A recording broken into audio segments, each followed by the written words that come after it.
Kijana. Wapi mwenye hapa?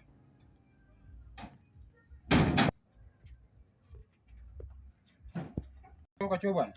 Wewe kijana. Toka kwa choo. Toka. Bora pia. Uko na mahali pa kwenda bwana. Habari yako kwanza? London. Uko sawa? Uko sawa? Uko hapa? Unajua hii sikukuu.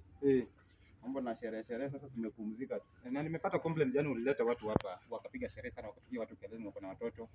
Hata usiku hawajalala. Sasa Usiku hawajalala. Wacha niulize swali. Siku ya sherehe pia nisijipee sherehe. Si uende kwa bar. Hata pia complaint nyingine watu waliharibu choo sana hao watu ulileta hapo kwa sherehe. Choo gani? Kwani wao hawana watoto wenye wanaharibu? Hebu kuja uone. Hiyo nayo sio mimi. Hiyo wasiniekele. Watu wengine wako. Nani amehara watoto nini? Nani amehara hapa? Hiyo ni hata wewe mwenyewe umetoka hapa sasa hivi. Nilipata. Hata wewe mwenyewe umetoka hapa sasa hivi. Nilipata hiyo choo ikiwa hiyo. Chukua besheni uoshe. Hiyo nayo hiyo watu wananiekea. Watu wanakuwa na mambo. Chukua besheni. Chukua besheni uoshe choo. Fanya haraka bwana.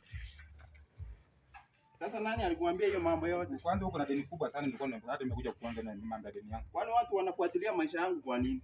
Hii plot ni yangu, this is my compound. Nikileta wageni wangu bado wanakuambia this is my compound. Maisha yangu pia anakuwa ananifuata mwaka bwana, harakisha bwana. Wewe umenisumbua sana wewe. Osha choo. Ona leo na hara kwa choo alafu